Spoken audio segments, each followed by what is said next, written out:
Selamat sejahtera, salam satu Malaysia.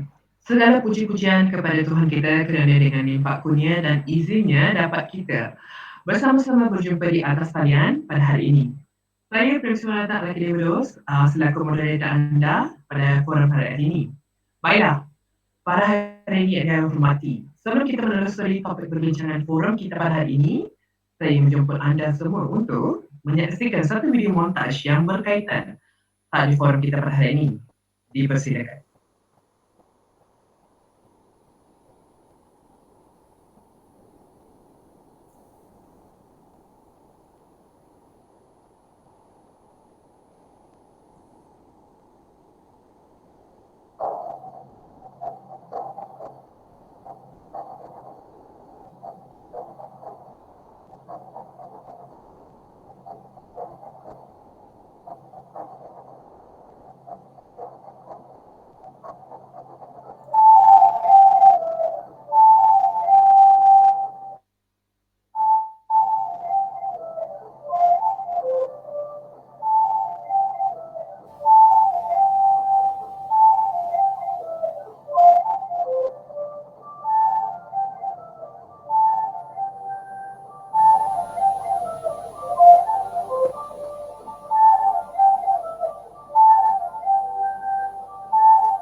Hadiri yang disayangi, maka itulah video montaj yang disediakan oleh badan kru kami.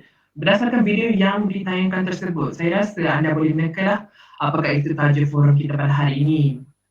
So, sebelum saya memperkenalkan ahli-ahli panel kita yang segala lagi tampak bergaya pada hari ini, izinkan saya untuk mengupas terlebih dahulu tajuk forum kita pada hari ini. Iaitu tajuk forum kita berkisar tema aliran pemikiran politik negara Malaysia, di mana fokus utama ataupun pengkhususan tajuk kita pada hari ini ialah pemikiran dan perjuangan parti politik perikatan sehingga ia bergelar sebagai Barisan Nasional.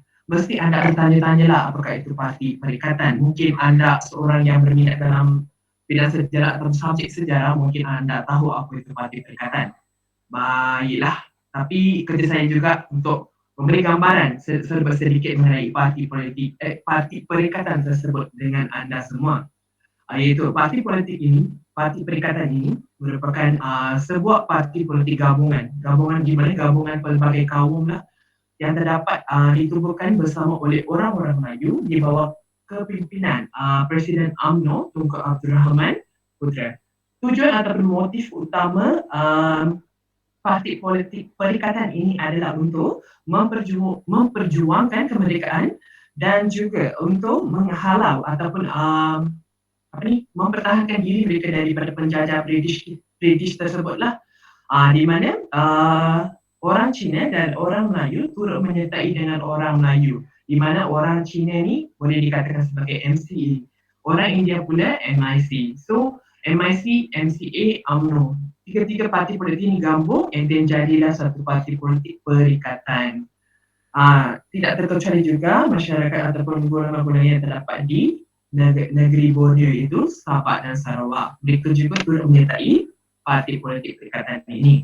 Baik, gabungan ini ataupun parti politik ini pada peringkat awalnya menggunakan simbol kapal layar pada awalnya. So parti tersebut berjaya memperoleh pemerintahan sendiri daripada pihak British dan mengekalkan pemerintahan demokrasi pada hari ini. Mesti anda bertanya-tanya kan, pada hari ini tak pernah dengar pun nama parti perikatan ini kan.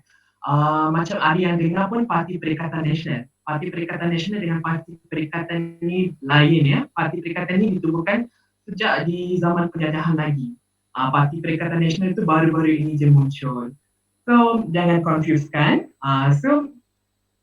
Kini parti perikatan ini dikenali sebagai Barisan Nasional sejak daripada tahun 1973. iaitu diorang tukar nama je lah, di mana Parti Perikatan ni tukar nama kepada Barisan Nasional.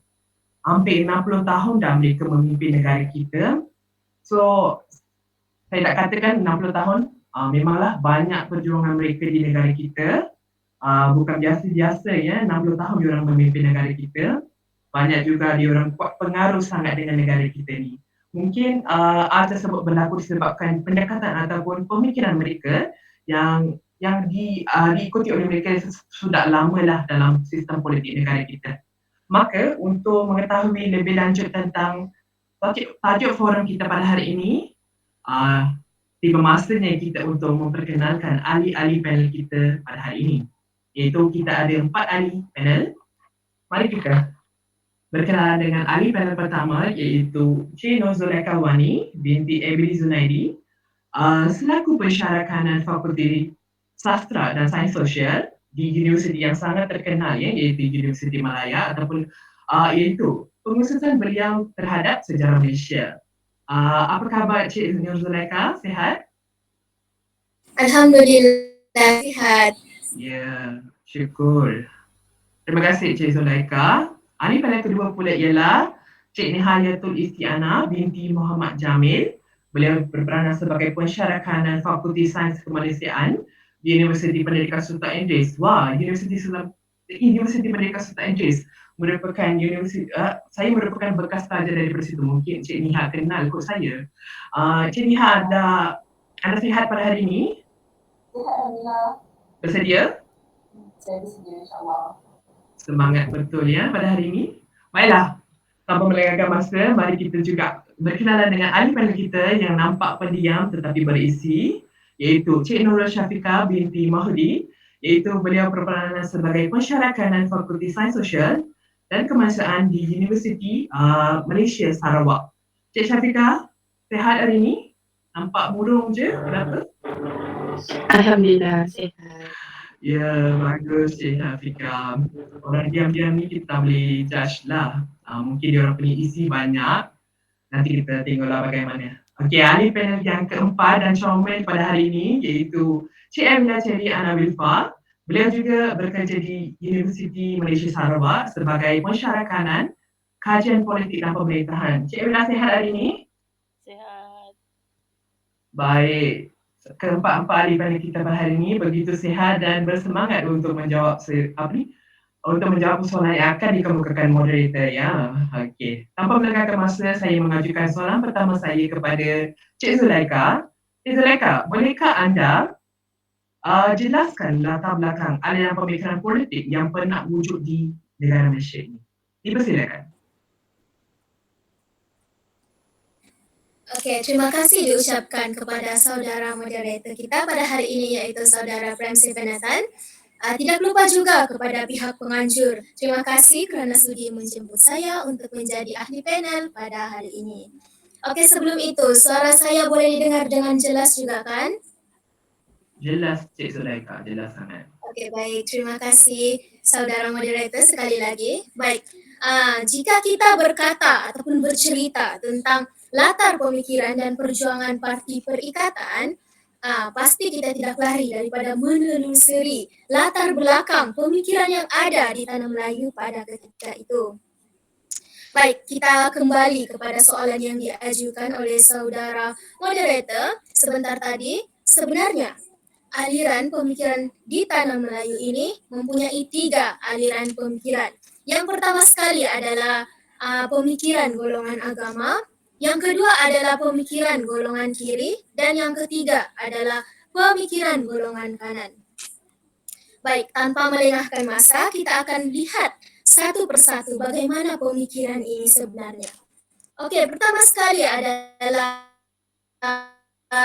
pemikiran golongan agama. Pada suatu masa dahulu, satu-satunya pendidikan yang ada di tanah Melayu hanyalah pendidikan pondok sahaja. Dan yang diterapkan dalam pendidikan ini adalah asas sahaja yang dikenali sebagai fardu ain, seperti mengaji, berpuasa, dan solat. Dengan adanya pendidikan ini, tanah Melayu sering menjuarai tilawah-tilawah Al-Quran dan melahirkan qori dan qori'ah pada ketika itu. Sekiranya ingin melanjutkan pelajaran, pelajar harus pergi ke Timur Tengah seperti Mesir misalnya, kerana hanya Mesir sahaja yang menyediakan peluang pendidikan yang di peringkat tinggi. Namun, penghijraan pelajar untuk menuntut ilmu pada ketika itu bermula pada tahun boleh dianggarkan pada tahun 1920 sehingga tahun 1930, kemudian pada tahun 1970 dan sehingga 1980. Okey, baik. Dengan adanya golongan yang berpendidikan ini, maka lahirlah satu pemikiran yang bercorakkan Islam dan diadaptasi pula daripada perjuangan golongan para pejuang Islam di Timur Tengah seperti Mesir tadi, iaitu golongan Ikhwanul Muslimin. Golongan ini dikenali sebagai kaum muda. Oleh itu, maka lahirlah pemikiran orang Melayu terhadap Islam di tanah Melayu pada ketika itu. Kaum muda ini dia bertujuan untuk memberi kesedaran kepada masyarakat tanah Melayu agar menentang penjajah British. Pelbagai usaha yang dilakukan oleh kaum muda untuk memberi kesedaran seperti membina madrasah yang lebih moden, mempunyai jadual waktu yang tetap dan tidak tertumpu kepada satu mata pelajaran sahaja, maafkan saya, seperti mata pelajaran pendidikan agama, malah ianya juga melibatkan pendidikan duniawi seperti matematik, mantik dan ilmu alam. Justru itu, usaha yang dilakukan oleh kaum muda ini ataupun golongan muda memberi kesedaran kepada masyarakat untuk bangkit menentang British. Itu adalah untuk pemikiran golongan agama di tanah Melayu pada ketika itu. Kemudian kita beralih pula kepada pemikiran golongan kiri. Golongan kiri ini adalah mereka yang menentang penjajah di tanah Melayu pada ketika itu, yaitu pihak British. Secara umumnya, golongan kiri ini adalah sama pemikirannya dengan golongan agama sebentar tadi, yaitu untuk menentang British. Tetapi mereka ini digelar lebih radikal ataupun sebagai radikalisme yang bertujuan untuk menuntut kemerdekaan bagi tanah Melayu secara total. Terdapat pelbagai bentuk penentangan yang dilakukan melalui Islam, nasionalisme, sosialisme, dan komunisme. Sejajar dengan itu, mereka ini adalah golongan yang bijak pandai dan berpendidikan kerana mempunyai kesedaran untuk menuntut kemerdekaan serta ingin bebas memerintah negara dan bangsa secara mutlak tanpa ada campur tangan daripada anasir-anasir luar. Anasir luar ini dia merujuk kepada penjajah lah, iaitu pihak British pada ketika itu. Secara umumnya, golongan kiri ini lahir daripada golongan-golongan aliran agama yang telah saya ceritakan sebentar tadi. Kerana mereka ini adalah tokoh-tokoh sejarah yang berjuang untuk menuntut kemerdekaan. Antaranya adalah Ahmad Bustamam, Dr. Baharudin, Ishak Haji Muhammad, Abdul Majid Saleh Ibrahim Singge, Rashid Maidin dan Abdullah Sidi. Walau bagaimanapun, mereka ini telah disenara hitam sebagai golongan yang berbahaya dan telah dipenjarakan di bawah Akta Darurat 1948 kerana British mengkhuatiri, maafkan saya, susah pula kan mau sebut khuatiri itu. Kerana British khuatiri, mereka ini boleh menjejaskan pemerintahan mereka di tanah Melayu pada ketika itu. Jadi berbagai usaha yang dilakukan oleh tokoh pejuang kita yang saya sebutkan sebentar tadi kerana mereka menginginkan kesamarataan sebab pihak British ini dia berat sebelah, dia lebihkan golongan bangsawan sahaja ataupun golongan pemikiran kiri. Nanti kita akan bercerita berkenaan dengan pemikiran golongan kiri.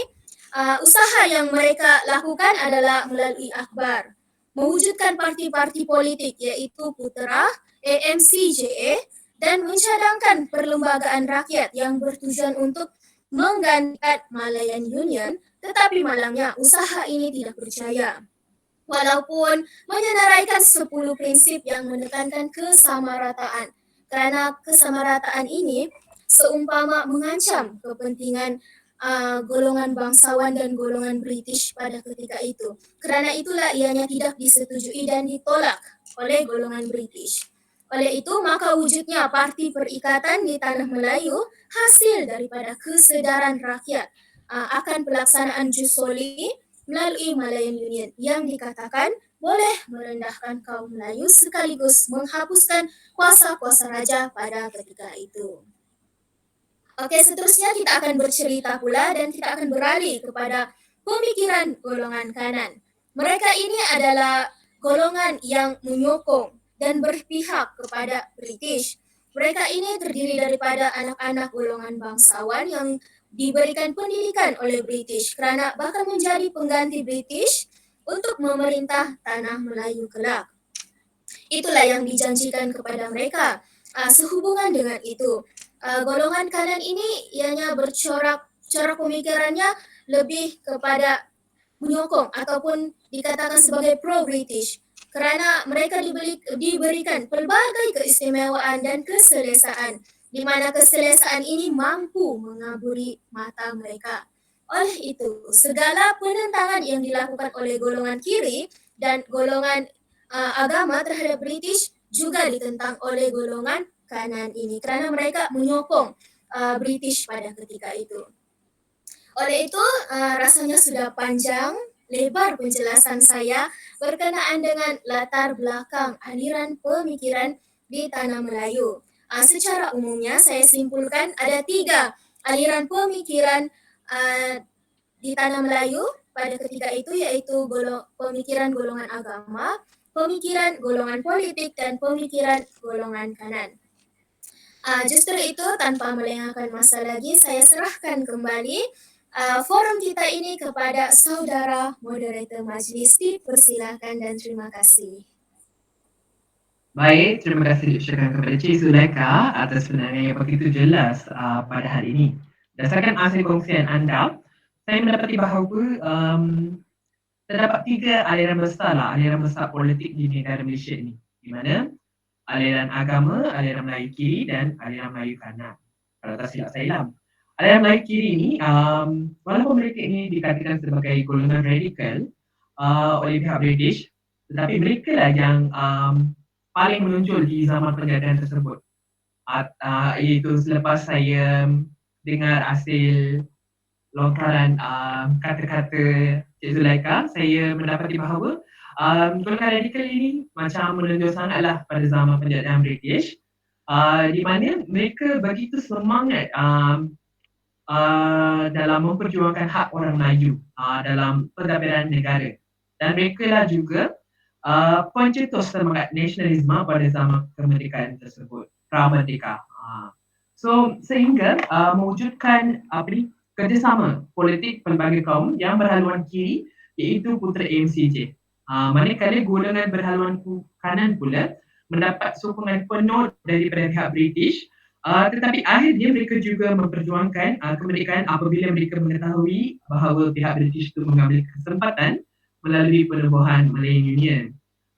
So dengan menubuhkan Parti Perikatan ini, iaitu UMNO, MCA, MIC, mereka akhirnya mendapatkan kemerdekaan bagi Tanah Melayu. Walaupun golongan kanan yang memperjuangkan kemerdekaan, tetapi kebanyakan usaha yang diambil oleh golongan kiri lah kan.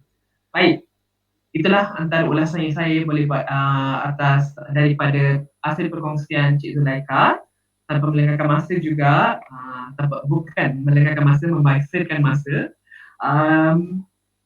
kita mengajukan soalan yang terusnya kepada ahli panel yang kedua kita, iaitu Cik Nihayatul. Baiklah, sebentar tadi semasa penjelasan Cik Zulaikha, beliau ada menyatakan bahawa tentang golongan Melayu berhaluan kiri yang lebih tahulah mengenai radikal. Saya sendiri pun tak tahu maksud apa tu radikal dan para hadirin pun tidak mengetahui apakah itu radikal. Boleh tak Cik Niha terangkan perjuangan radikalisme masyarakat Melayu berhaluan kiri tersebut? Dipersilakan. Baiklah, terima kasih saudara moderator atas soalan yang cukup menarik. Dan Assalamualaikum dan salam sejahtera saya ucapkan kepada panel-panel yang turut bersama kita pada hari ini.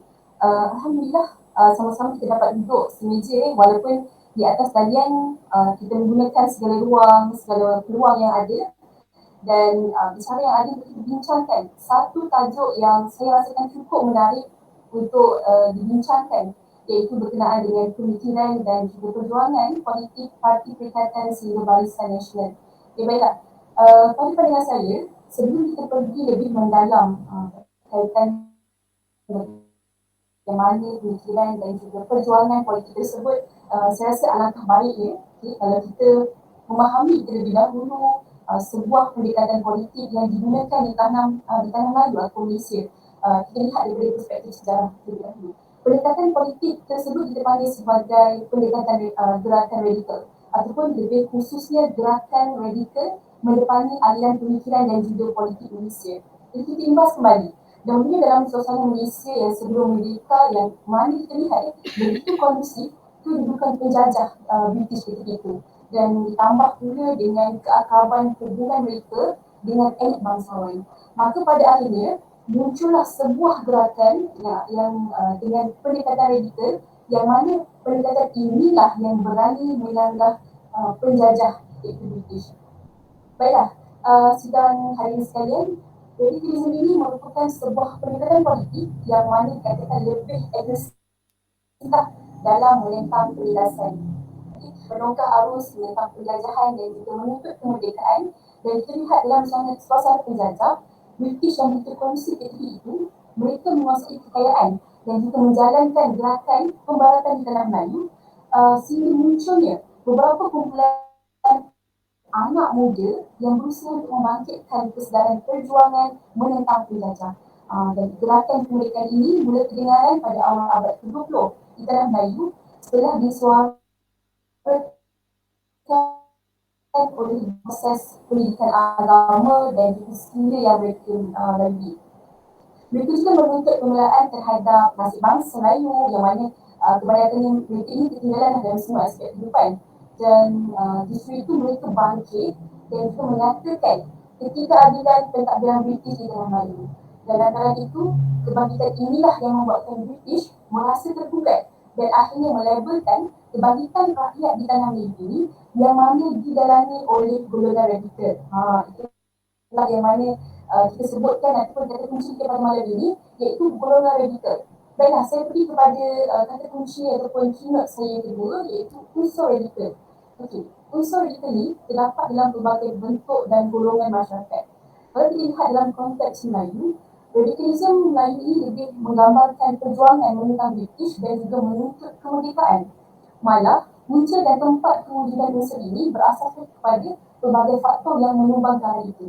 Kalau kita lihat dari segi catatan sejarah, ada menyebutkan bahawa gerakan ini dipelopori oleh tokoh pejuang kebangsaan dan kemerdekaan yang mana menuntut pemerintahan sendiri secara total daripada pihak penjajah. Malah sejak tanah Melayu mulai dijajah oleh Portugis dan Belanda, mereka ini sudah rancang dengan gerakan anti penjajah, yang mana mereka ketika itu membawa pelbagai fahaman seperti Islam, nasionalisme, sosialisme dan juga komunisme, serta memilih jalan untuk tidak bersama dengan pemerintah British. Walaupun mereka ini tergolong dalam golongan radikal ataupun golongan bahaya yang mana menurut pihak penjajah. Namun hasrat mereka ini sebenarnya menyamailah hasrat sebahagian bangsa Melayu pada waktu yang sangat bencikan penjajah. Kita boleh kita lihat melalui aliran radikalisme Islam. Kita lihat pada aliran pemikiran oleh golongan agama Islam. Kita ada aliran daripada golongan-golongan kebangsaan sosialis dan juga komunis. Yang mana kemudian aliran radikalisme ini sebenarnya dipengaruhi oleh banyak faktor dan bermula dari pendekatan radikal inilah wujudnya pelbagai aliran dan pemikiran politik yang mana dalam satu proses yang panjang ia berkembang secara tersusun melalui pelbagai strategi dan juga pendekatan yang digunakan oleh pelbagai parti serta pendukungnya. Dan hasil daripada apa yang kita dapat analisis daripada apa yang berlaku ini, kita perlu jelas lagi sebenarnya lagi kita perlu menangkis amalan penulisan sejarah yang berbentuk history belong to the winner ataupun sejarah terletak pada pemenang. Okay? Dan kita lihat sebenarnya liku-liku perjuangan yang mereka lalui ini amat berharga dan boleh dijadikan tatapan generasi merdeka demi untuk mengetahui sejarah yang tersirat dan dapat menjawab pelbagai tuduhan negatif terhadap perjuangan gerakan radikal Melayu yang mana pada zaman sebelum mereka ni lah. Dan apa pun yang dilabelkan terhadap mereka ini tidak bermakna mereka ini bukan golongan pejuang.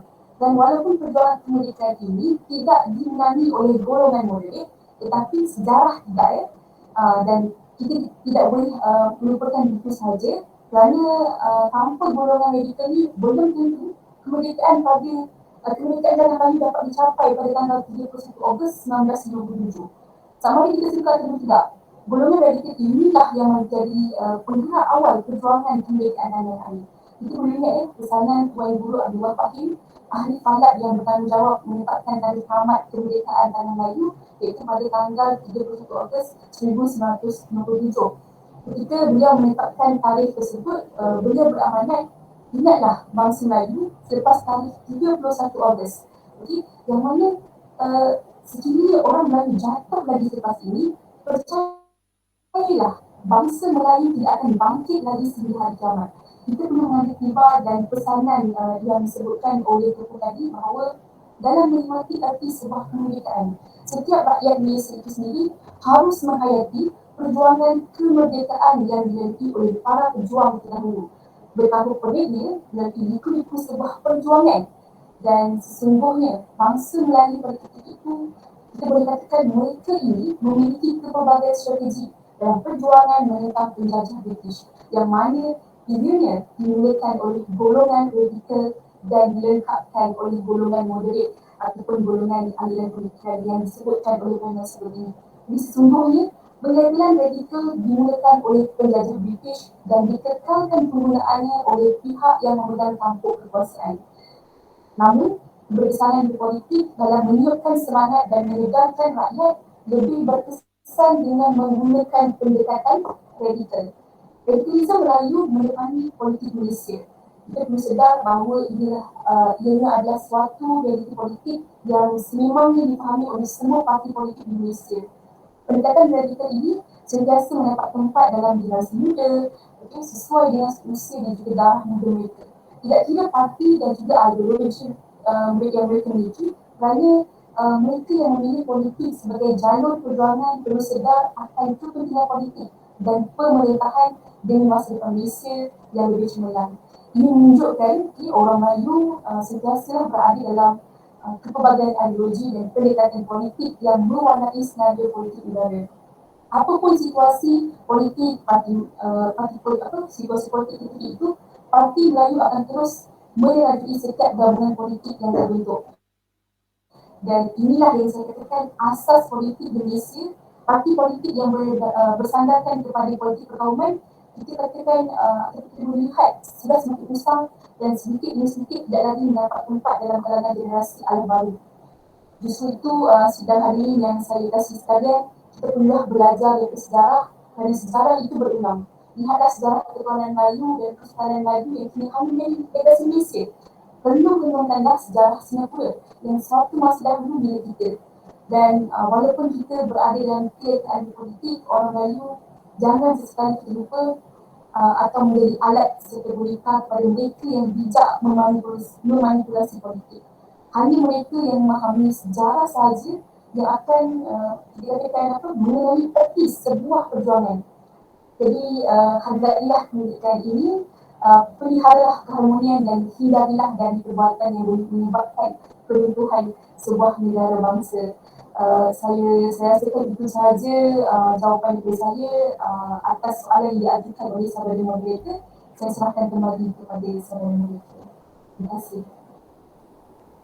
Terima kasih Cik Niha atas penerangan yang agak panjang dan banyak input yang didapati oleh saya dan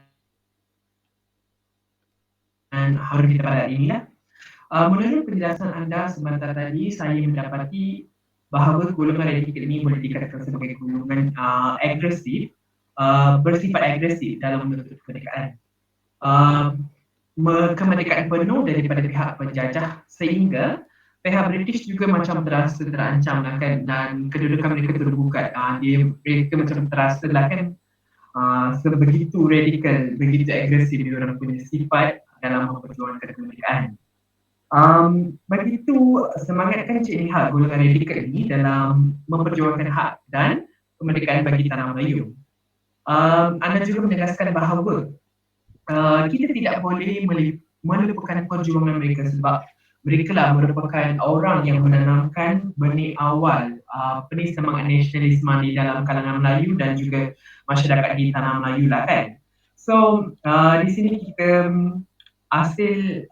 daripada hasil perkongsian anda, saya dapat merumuskan bahawa golongan radikal inilah merupakan golongan yang sangat menonjol pada zaman penjajahan di mana saya kata tadi lah kan.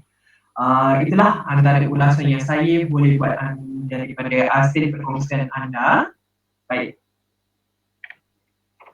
Hadirin yang disanjung tinggi ataupun dihormati, maka itulah hasil perkongsian dua panel kita, dua panel pertama kita pada hari ini, iaitu Cik Zulaikha dan Cik Nihayatul.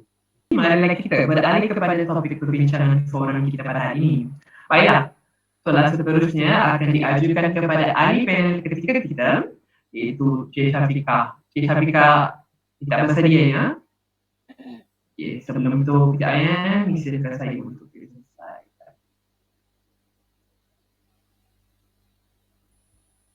Baiklah, sambil kita present slide tu, dengarkan suara saya. Okey. Buat masa ni, kita sudah mengetahui mengenai aliran-aliran pemikiran politik yang pernah wujud di tanah Melayu dan juga mengenai radikalisme masyarakat Melayu berhaluan kiri. Kita belum tahu pula apakah itu perjuangan yang dicapai oleh parti politik pada zaman penjajahan British, sehingga wujudnya cadangan politik berbagai kaum di tanah Melayu, iaitu Putera AMCJ merupakan parti politik berhaluan kanan dan parti politik Perikatan merupakan parti politik berhaluan kanan. Putera AMCJ itu kiri dan parti politik Perikatan itu kanannya, maaf. Iaitu soalan yang akan ditanyakan kepada Cik Syafiqah ialah, bolehkah Cik Syafiqah ceritakan mengenai perjuangan yang dicapai oleh parti politik pada zaman pra-kemerdekaan?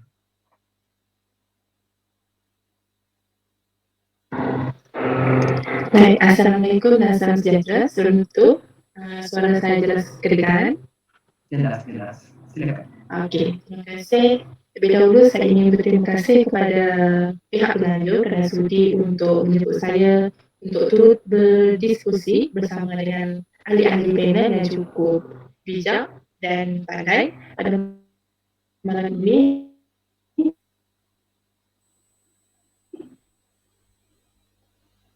Dan terima kasih juga atas soalan yang cukup baik yang diajukan oleh saudara moderator. Okey, Malaysia menjadi sebuah negara yang berdaulat dan merdeka secara rasminya pada 31 Ogos 1997.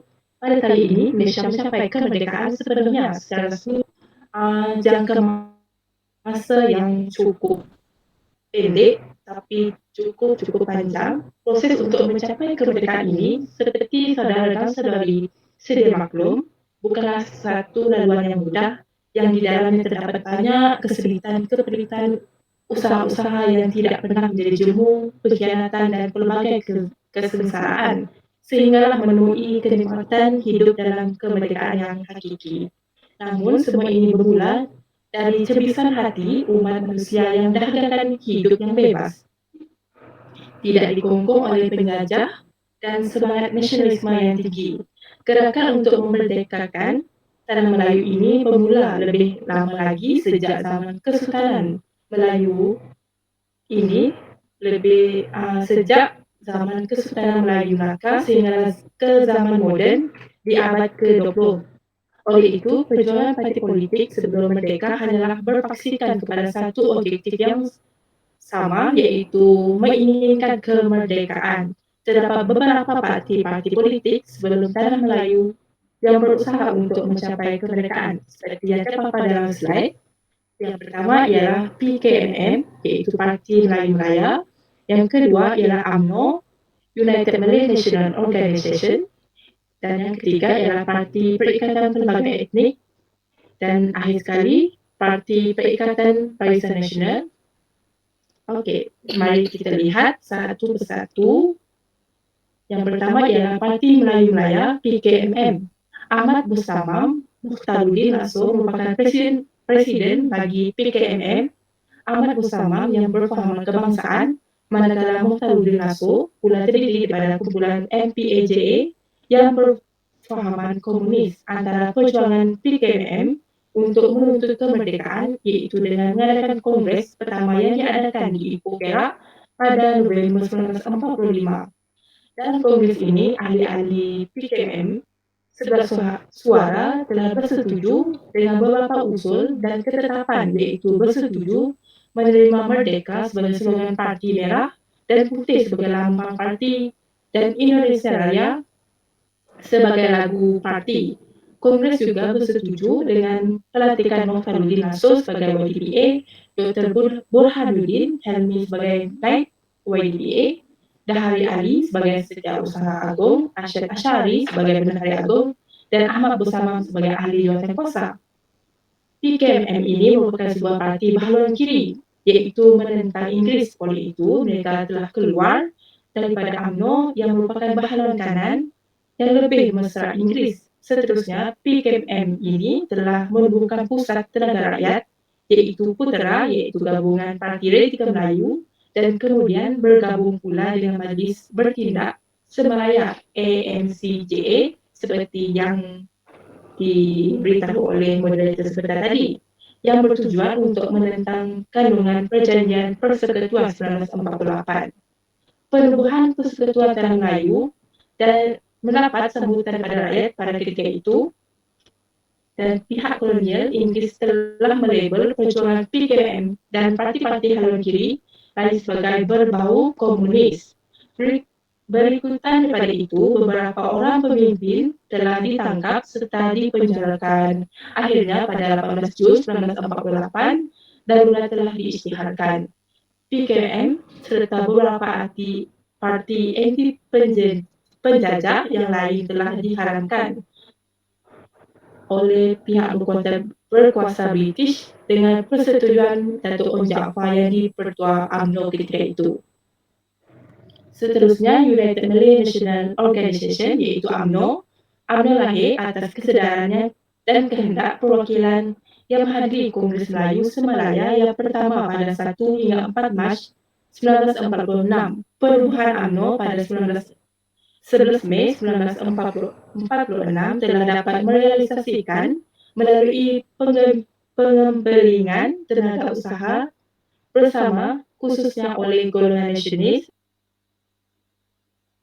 nasionalis kanan dan kiri Melayu. Walaupun jelas kedua-dua arus politik itu mempunyai perbezaan daripada segi ideologi dan matlamat perjuangan, UMNO yang pada asalnya ditubuhkan bersama oleh golongan nasionalis daripada pelbagai peringkat dan aliran adalah terbentuk akibat keinginan bukan sahaja untuk mempertahankan hak-hak orang Melayu, tetapi juga lahir dari semangat anti-British dan perjuangan untuk mencapai kemerdekaan, khususnya yang dibawa oleh nasionalis kiri dan agama turut terlibat mempelopori penubuhan UMNO. Jika golongan kanan bangkit mengkritik British demi mempertahankan hak-hak elit Melayu dan menuntut pengembalian semula status quo sebelum 1941, golongan atau arus politik kiri dan tengah pula bangkit menentang disebabkan sikap anti-British dan keinginan untuk mencapai kemerdekaan.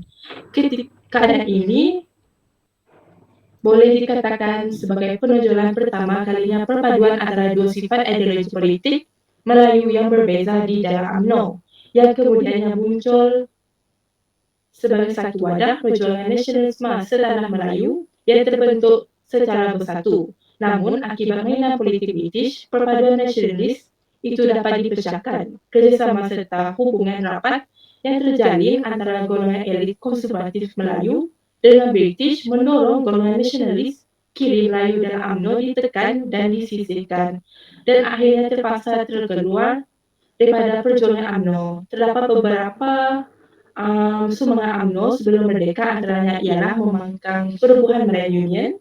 Selain itu, Dato' Onn Jaafar menubuhkan RIDA. Di samping itu, UMNO juga berjaya membentuk parti Perikatan Gabungan iaitu UMNO, MCA dan MIC. UMNO di dalam parti Perikatan berjaya mendapat kemerdekaan daripada British pada 31 Ogos 1997. Jelaslah bahawa sebelum merdeka, UMNO berjaya sebagai parti politik yang mempertahankan kedaulatan dan hak-hak orang Melayu. Seterusnya, Persatuan Cina Melaya MCA yang ditubuhkan pada 27 Februari 1949 telah melantik Tun Tan Cheng Lock telah menjadi presiden yang pertama. Pada peringkat awal perubahannya, MCA lebih menjurus sebagai Pertubuhan Kebajikan. Namun pada tahun 1982, ia telah menjadi sebuah parti politik dengan menyertai Perikatan UMNO, MCA bagi tujuan memenangi pilihan raya Perbandaran Kuala Lumpur.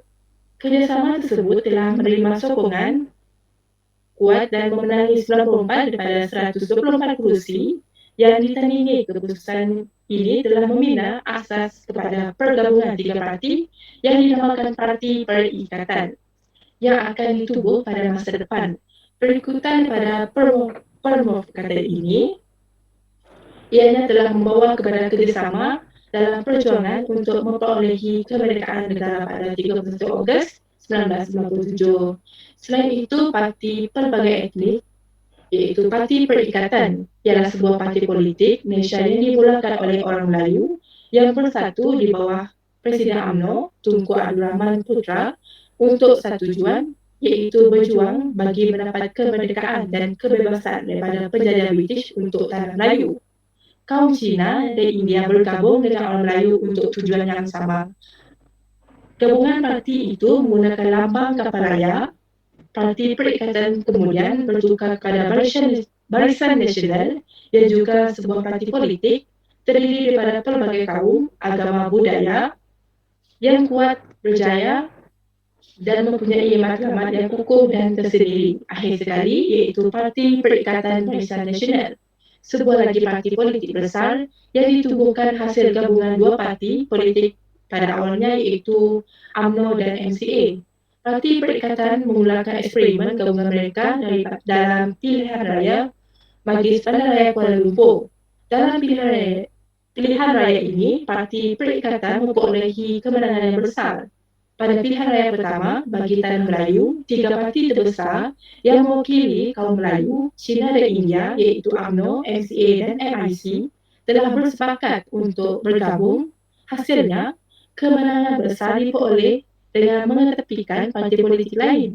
Matlamat Parti Perikatan dalam merealisasikan kemerdekaan tanah Melayu menjadi kenyataan dengan diberikan keutamaan untuk menubuhkan kerajaan di bawah pimpinan Tunku Abdul Rahman sebagai Perdana Menteri yang pertama.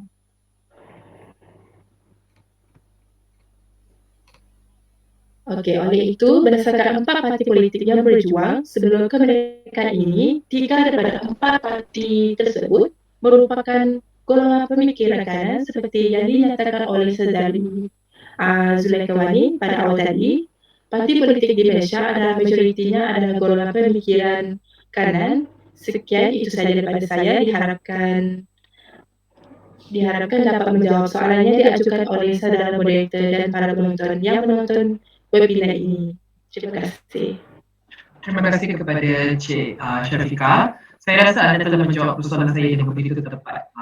Di mana saya dapati anda membuat perbandingan di antara parti politik berhaluan kiri, iaitu Parti Persatuan Melayu Melaya dengan parti politik berhaluan kanan, iaitu Parti Perikatan. Saya mendapati juga bahawa perjuangan terbesar dicapai oleh Parti Perikatan ialah iaitu mendapatkan kemerdekaan sahaja. Di manakala mereka mempunyai peran pengaruh yang sangat besar daripada parti politik berhaluan kiri lah, sehingga mereka mendapatkan kemerdekaan kepada tanah Melayu, iaitu dengan mewujudkan Parti Perikatan, iaitu gabungan politik iaitu di antara pelbagai kaum iaitu UMNO, MCA dan MIC. So itulah antara hasil yang saya dapat merumuskan. Tanpa memuasakan masa, kita mengajukan soalan yang terakhir kepada ahli panel yang keempat kita, iaitu Cik Avila Sherry.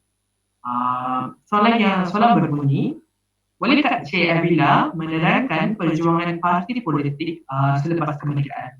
Dipersilakan. Baiklah, terima kasih saudara Prem Siwanathan selaku moderator atas soalan yang telah diajukan sebentar sahaja tadi. Setelah kita menelusuri 3 slot bersama dengan ahli panel kita yang berkongsi berkaitan dengan aliran pemikiran politik dari sudut latar belakangnya, perjuangan yang berbentuk radikalisme dan juga perjuangan parti politik sebelum Tanah Melayu mencapai kemerdekaan. Dapat kita lihat dari sudut sejarahnya, perjuangan politik dan kebangkitan rakyat di Malaysia telah dimulakan dengan golongan radikal yang mengamalkan rentak perjuangan yang menentang arus. Jadi, sekiranya tidak mengetahui apa itu rentak perjuangan yang menentang arus, yang bermaksud kepada perjuangan yang menentang arus ini bermaksud pejuang yang berani menentang penjajah. Jadi, bila kita melihat kepada perjuangan parti politik selepas kemerdekaan ini telah memaparkan perjuangan yang berpaksikan kedaulatan rakyat dan amalan sistem demokrasi yang diamalkan di Tanah Melayu pada era perjuangan kemerdekaan. Jadi, berbalik kepada soalan yang dilontarkan oleh saudara moderator, pasca ataupun selepas kemerdekaan adalah titik permulaan kepada suasana politik yang semakin rancak di Malaysia ataupun di Tanah Melayu itu sendiri, yang mana golongan reformasi telah berlaku dalam rancangan politik di Malaysia. Terdapat beberapa parti politik yang telah kita ketahui dari slot yang pertama sehingga slot yang ketiga, penubuhan Parti Perikatan, Parti UMNO dan juga Barisan Nasional dan beberapa juga parti lain telah kita ketahui dari segi penubuhannya dan juga latar belakangnya. Yang mana Parti UMNO, jika kita melihat, merupakan sebuah parti induk orang Melayu yang digabungkan daripada pelbagai parti serpihan sehingga berlakunya perpecahan. Kenapa berlakunya perpecahan, nanti kita akan ulaskan berkenaan dengannya itu. Dan bermula pada tahun 1951, sebelum mencapai kemerdekaan, wujudnya sebuah lagi parti yang bernama Parti Islam Se-Malaysia ataupun PAS, PAS yang muncul dari cabang Biro Agama UMNO. Dan pada tahun 1987, apabila UMNO ini berhadapan dengan krisis kepimpinan sehingga UMNO itu diharamkan, wujud lagi sebuah parti yang dinamakan Parti Semangat 46 di bawah pimpinan Tengku Rezaliah Hamzah.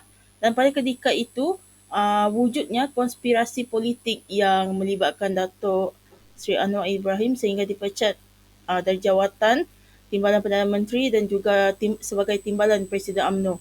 Sehingga wujudnya sebuah lagi parti yang dinamakan sebagai Parti Keadilan Nasional ataupun Parti Keadilan Rakyat PKR pada tahun 1998. Pada tahun 2015, pada masa itu, wujud lagi sebuah parti sepihan iaitu dikenali sebagai Parti Pribumi Bersatu Malaysia PPBM di bawah kepimpinan Datuk Seri Najib Tun Abdul Razak dalam suasana UMNO yang pada ketika itu berhadapan dengan krisis kepimpinan. Barisan Parti Pembangkang di Malaysia terus berusaha untuk menjalankan permuafakatan bersama dengan mereka untuk memberi pilihan terbaik kepada rakyat pada ketika itu. Permuafakatan tersebut bermula dengan pembangkang dalam Gabungan Angkatan Perpaduan Ummah APU pada tahun 1990 antara Parti Islam Se-Malaysia PAS dengan Parti Semangat 46. Dan pada tahun yang tersebut 1998 wujud juga salah satu barisan alternatif iaitu Gabungan Parti Pembangkang, Parti Islam Se-Malaysia, Parti Keadilan Nasional dan Demokratik Action Party DAP. Pihak pembangkang pada ketika itu berusaha berterusan untuk kesinambungan dan survival politik mereka, yang mana golongan reformasi politik melanda negara sehingga wujudnya Pakatan Rakyat yang menggabungkan PAS, PKR dan DAP pada tahun 2008. Manakala bila kita melihat balik dalam tahun 2015, lahir juga sebuah lagi parti Pakatan Pembangkang, iaitu Pakatan Harapan PH, yang terdiri daripada PPBM, PKR dan DAP serta Parti Amanah Negara Amanah. Di samping itu, toleransi politik dalam pembangkang ini berusaha untuk menjadikan alternatif kepada Barisan Nasional. Namun, permuafakatan bersama dengan parti pembangkang walaupun kurang berjaya mengurangkan majoriti Barisan Nasional, tetapi belum cukup mampu untuk mengalahkan Barisan Nasional. Bila kita melihat kepada senario tersebut, senario politik di Malaysia semakin mencabar dan yang mana pendekatan radikalisme Melayu masih lagi mewarnai perjalanan politik di Malaysia. Cabaran dan tribulasi politik yang melanda kedua-dua belah pihak ini, sama ada pihak kerajaan maupun pihak pembangkang. Pelbagai faktor yang turut mempengaruhi pendekatan politik tersebut, namun pendekatan radikal lebih dilihat ke hadapan. Lantaran itu, generasi muda juga dititik beratkan lebih berani untuk menyatakan pendapat dan pendirian tentang isu politik serta ketidaksetujuan tentang keadilan amalan politik di Malaysia. Kini, politik di Malaysia lebih terbuka dan senario politik persekusi melanda orang Melayu. Kalau dulu orang Melayu bangkit menentang penjajah, tetapi kini mereka bangkit menyatakan ketidakpuasan hati serta menuntut keadilan dalam pengurusan pemerintahan. Perbezaan latar belakang pendidikan yang dilalui oleh generasi muda Malaysia pada hari ini mampu mencorakkan idea, pemikiran dan hala tuju politik yang turut mempengaruhi keputusan politik yang mereka ambil. Dan pandangan politik generasi muda zaman sekarang adalah lebih ke hadapan dan terbuka serta berani menyatakan pendapat, walaupun kadang-kadang pandangan politik mereka itu lebih ke arah yang menentang arus. Politik kini tidak lagi dilihat sebagai lubuk emas untuk mencari kekayaan, tetapi lebih kepada penawaran perkhidmatan kepada untuk membela rakyat. Justru itu, generasi baru memiliki kepelbagaian parti politik untuk mereka sokong dan anggotai, malah secara terbuka dan membenci korupsi dalam bidang politik. Dan secara kesimpulannya ataupun akhir kata, tuntutan rakyat terhadap keadilan politik dan pemerintahan tidak boleh dipandang sepi ataupun dipandang remeh, yang mana pendekatan radikalisme dalam politik akan terus menguasai rakyat sama ada sedar ataupun tidak sedar. Rakyat akan bangkit demi mencapai sebuah harapan baru yang selaras dengan tuntutan berpolitik dalam sebuah negara yang mengamalkan sistem demokrasi. Sekian saja daripada saya kembalikan kepada saudara moderator. Baik, terima kasih Cik Evila, penerangan yang cukup hebat daripada anda. Saya mendapati bahawa anda selaraskan perjuangan parti politik pada kini dengan menyatakan kejayaan yang dicapai oleh Barisan Nasional apabila wujudnya parti-parti politik kecil yang turut menyokong Barisan Nasional dan menentang parti tersebut seperti Pakatan Harapan lah. Kalau dibandingkan dengan zaman pra-merdeka, parti Perikatan telah mempertahankan tanah Melayu dari ancaman pihak British walaupun mereka di bawah bayangan British. Manakala pada zaman kini pula, iaitu Parti Barisan Nasional perlu bersedia untuk mencairkan segala perkara yang diutarakan oleh rakyat Malaysia dan mempertahankan diri mereka dari pihak pembangkang dan ancaman daripada negara-negara luar. So, oleh itu, daripada hasil perkongsian daripada panel kita yang keempat ni, saya mengucapkanlah terima kasih kepada keempat-empat ahli panel kita pada hari ini yang meluangkan masa untuk berkongsi ataupun dalam melontarkan kata-kata mereka dalam sesi perkongsian forum kita pada hari ini. Baiklah, sebagai pengerusi forum pada hari ini, saya diamanahkan untuk merumuskan hasil forum kita pada hari ini. Secara kesimpulannya, kita dapat merumuskan bahawa aliran pemikiran politik negara Malaysia terbagi kepada 3 aliran besar, di mana antaranya ialah aliran agama, aliran Melayu kini dan aliran Melayu kanan. Pemikiran parti politik perikatan berlandaskan haluan kanan, iaitu mereka mendapat sokongan penuh daripada pihak British dalam mendapatkan kemerdekaan bagi tanah Melayu. Tetapi, aliran pemikiran politik yang menonjol dan mempunyai pengaruh besar pada ketika itu adalah parti politik berhaluan kiri. Walaupun mereka gagal memperjuangkan kemerdekaan bagi tanah Melayu, mereka bertindak sebagai pembuka mata dan minda kepada masyarakat tanah Melayu, khususnya mengambil kesempatan terhadap mereka. Sehingga mereka mencapai beberapa kejayaan sama ada sebelum ataupun selepas kemerdekaan. Seperti panel kedua kita katalah, berbanding kita mengkritik sejarah yang lalu, kita ambil iktibar dari sejarah dan membuat yang terbaik di masa hadapan nanti. Maka dengan sidang hari ini dihormati, maka dengan mengakhiri rumusan forum sebentar tadi, kita telah pun sampai ke penghujung majlis kita pada hari ini. Terima kasih lagi diucapkan kepada semua ahli panel yang sudi membicarakan tentang pemikiran dan perjuangan parti politik perikatan sehingga Barisan Nasional. Harapan saya forum ini dapat memberi informasi yang bermanfaat buat semua yang hadir pada forum pada hari ini lah. Sebelum itu, izinkan saya untuk mengakhiri forum kita pada hari ini dengan menyampaikan sebuah pantun. Kalau berjalan dah sampai ke batas, kalau berkayu dah sampai ke pulau. Kalau mendaki dah sampai ke puncak, kita telah sampai kepada penghujung bicara.